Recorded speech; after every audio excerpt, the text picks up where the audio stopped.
très peu d'inauguration de monuments pour cette commémoration. Très peu de monuments. Hein. En fait, les seules contributions significatives, si vous voulez, pour célébrer ou commémorer 92, ce sont des aménagements urbains dans les deux grandes villes, si vous voulez, dans lesquelles vont se dérouler les commémorations. C'est Séville d'un côté et Barcelone de l'autre, pour l'Expo et pour les Jeux Olympiques. Hein. Mais il n'y a pas de bâtiment vraiment symptomatique, significatif de la commémoration. Là, je citerai peut-être simplement une belle phrase de Bernard Vincent à propos justement de ces transformations urbaines. Hein. Il nous dit « Barcelone épousait la Méditerranée et Séville s'unissait au Guadalquivir ». Alors c'est une formule, mais c'est très juste et puis c'est très beau. Hein. Bon, donc, beaucoup d'événements, hein, beaucoup de manifestations, comme on dirait aujourd'hui. Dernier aspect peut-être dans cette invention de ce temps de mémoire ou de cette commémoration, hein, c'est la mobilisation de la monarchie. Je crois que c'est un autre aspect extrêmement important. Hein. La monarchie va être mobilisée au service de la commémoration. Je dirais que le roi, bon, le roi et la reine, mais le roi surtout, hein, qui est à cette époque-là extrêmement populaire, hein, le roi est véritablement transformé, je dirais, en commis voyageur de la commémoration. Hein. Et ça serait intéressant, il est présent à toutes les manifestations, même parfois modestes. Hein. Et d'une certaine manière, je dirais qu'en 92, la monarchie espagnole, elle redevient, comme au XVIe siècle, itinérante. Hein. Il se déplace partout où il y a des événements, des moments hein, à célébrer ou à commémorer. On peut dire donc qu'il y a une véritable mise en œuvre d'une politique de la présence royale, hein, qui symbolise bien entendu cette unité de l'Espagne dans cette commémoration, hein, sous toutes ses formes. Et on peut dire que ces voyages royaux dessinent, balisent ce que j'appellerais un chemin commémoratif. Vraiment donc un itinéraire de la commémoration. Et la grande préoccupation dans ce chemin commémoratif, donc si on avait le temps, on pourrait le détailler, c'est de n'exclure rien, personne, aucune région. Il faut que toutes les régions de l'Espagne, bien entendu, se retrouvent. Bon, ouais, vous voyez donc à travers tout ce que je viens de dire très rapidement, hein, on voit bien que 92, c'est très clairement la mise en place d'une politique, donc de la construction d'un lieu de mémoire. C'est l'invention d'un lieu de mémoire, la fabrication d'un lieu de mémoire, devant nos yeux, si j'ose dire. Hein, c'est très clair. Hein. Cependant, deuxième aspect de ma réflexion, c'est que cette fabrication de ce lieu de mémoire n'allait pas de soi. Je crois que c'est le deuxième aspect qu'il faut voir. Il n'allait pas de soi parce que 1492, avait été déjà largement mobilisé. Et donc, ce n'était pas facile de mobiliser 92. Il a donc fallu mettre en œuvre toute ce que j'appellerais une stratégie pour surmonter les difficultés. C'est donc poser la question de, je veux dire, que commémorer ou comment commémorer pour éviter de choquer qui que ce soit. Alors, les écueils sont nombreux. J'en retiendrai 3 qui me semblent essentiels pour comprendre la mise en place de ce lieu de mémoire hispanique, comme je l'ai appelé dans le titre de mon intervention. Le premier obstacle, c'est que 1492, c'est un lieu de mémoire qui a été extrêmement mobilisé par le franquisme. Alors, bien entendu, c'était gênant pour la démocratie restaurée d'honorer, j'allais dire, les mêmes saints. Alors, il faut rappeler ici, pour les hispanistes, pour les peu d'hispanistes qui sont ici, il faut en effet rappeler que la guerre civile du côté franquiste, c'est la croisade, ce qui rappelle étrangement, bien entendu, hein, l'exclusion des juifs, la guerre contre le mort, etc. etc. Hein, bon. Il faut rappeler que la phalange va choisir comme symbole les symboles des rois catholiques, el yugo et la flecha. Hein, donc, le joug, voilà, et le mot, et voilà, et les flèches. Hein. On peut rappeler également, en 51, on l'avait vu, avec Jean-Pierre, on l'avait fait une fois, on l'avait projeté à la Cinémathèque, c'est le régime qui promeut le film Alba de América, qui est une célébration, véritablement, hein, des rois catholiques, en fait.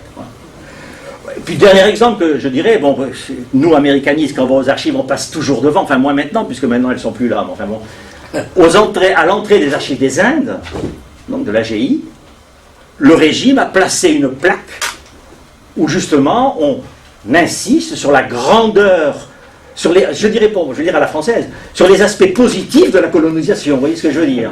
Voilà. Hein. Bon, bref, vous voyez, oui, tout ce qu'il faut. Et elle n'a jamais été enlevée quand même, c'est intéressant. Elle n'a jamais été enlevée. voyez donc, c'est donc je dirais un événement, si l'on peut dire, qui est ambigu pour les Espagnols. Et c'est d'autant plus gênant que, en Espagne même, en 92, hein, il y a tout un courant d'opinion, minoritaire, mais il y a tout un courant d'opinion qui va essayer de ressusciter, je dirais, de réactiver cette conception, cette interprétation de 92. Hein. Et c'est en particulier tout un courant d'opinion qui va essayer d'obtenir la béatification d'Isabelle la catholique, par exemple, hein, auprès du Vatican. Voilà. En fait, ce courant espagnol, donc, qui réactive, si vous voulez, c'est, j'allais dire, les vieux démons, c'est peut-être beaucoup dire, mais enfin, c'est un peu ça quand même. Hein. Il s'appuie sur l'idée, si vous voulez, que l'Espagne souffre à l'extérieur d'une image négative, cette fameuse légende noire, et que donc les Espagnols doivent se défendre, si vous voulez, d'une certaine manière, contre cette légende noire. Hein. Une légende noire qui est construite sur l'Inquisition et la disparition des populations indigènes. Voilà. Bon, bref, en fait, c'est l'idée qu'il y a un complot extérieur, toujours, qui menace l'Espagne éternelle, et donc il faut s'en défendre. L'anti-Espagne. Voilà, ou les hétérodoxes, pour reprendre une autre... Hein. Voilà, mais exactement. Voilà. Bon, donc, ça c'était un premier écueil. Oui, donc c'était pas simple. Hein. C'est un écueil difficile, comme on dit aujourd'hui, à gérer, en tous les cas à assumer. Deuxième élément, deuxième écueil, je dirais, important dans cette idée de faire de 92 un lieu de mémoire, hein, c'est bien sûr la dimension que l'on pourrait qualifier de scandaleuse et inopportune, de commémorer à la fois l'expulsion des Juifs, la disparition d'Al-Andalus, et puis bon, ce qu'on a appelé, alors bon, je mets ça entre guillemets, le fameux génocide indien. Voilà. Bien entendu, dans cette vision scandaleuse, si vous voulez, de cette commémoration, de ces événements, ici c'est l'implication internationale de cette commémoration hein, qui est mise en œuvre. Cet aspect est en effet très mobilisé, notamment outre-Atlantique. Outre-Atlantique, et je le dirais dans une formulation espagnole pour ceux qui comprennent et qu'il faut que je traduirai, outre-Atlantique, donc dans les pays d'Amérique latine, si vous voulez, hein, l'idée c'est « no hay nada que conmemorar ». Voilà, il n'y a rien à commémorer. On passe devant. Hein. Alors, je fais une petite parenthèse, si vous permettez. Il n'y a rien à commémorer, mais je signale surtout pour les étudiants qui sont là. Il n'empêche que tous les pays d'Amérique latine participeront à l'expo. Ils seront extrêmement actifs dans les travaux de publication scientifique. Alors, il y a un très beau sujet de master, voire de thèse, sur les ambiguïtés du comportement latino-américain face à la commémoration. Et d'ailleurs, je peux mettre à la disposition de celui qui sera intéressé mes propres archives sur le domaine. Là, vraiment, c'est impressionnant. Je pensais les amener, mais c'est trop, vraiment c'est trop. Mais je les mets à votre disposition. En fait, tout cela pour dire que pour répondre à cette attaque-là, hein, qui se fait jour très vite, l'Espagne va mettre en place ce que j'appellerais un discours aseptisé de la commémoration. Un discours aseptisé qui est destiné aussi bien à l'intérieur qu'à l'extérieur. Et cela va se traduire en particulier par un choix du vocabulaire très particulier.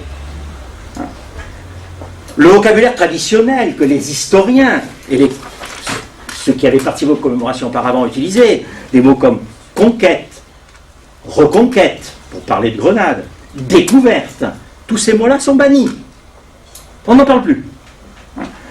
On va officiellement, donc, mettre en place tout un nouveau vocabulaire pour parler de 92. Et en particulier, le plus amusant, si j'ose dire, c'est celui, donc, pour la découverte, mot banni. On va parler de la rencontre. La rencontre. Alors, en Amérique latine, ou bon, latino-américain, il y a un très grand sens de l'humour. Pour ceux qui comprennent l'espagnol, ils comprendront l'humour. Ils vont parler de l'encuentro, non, ça va être el encontronazo. Voilà. Bon, ce qui montre bien que cette rencontre était quand même d'un genre tout à fait particulier. Voilà, donc vous voyez, ce deuxième aspect est aussi un élément donc, qui oblige l'Espagne à avoir une attitude, à mesurer sa manière de parler sur l'événement. Alors, peut-être pour finir là-dessus, officiellement c'est ça, dans la pratique, on voit que très rapidement, ce vocabulaire politiquement correct va rapidement passer à la trappe. Parce qu'en fait, il n'est pas utilisable, il n'est pas pertinent. Enfin, troisième écueil, et c'est pas peu de choses dans l'Espagne des autonomies qui s'organise à cette époque-là, c'est la nécessité de veiller avec un très grand soin aux équilibres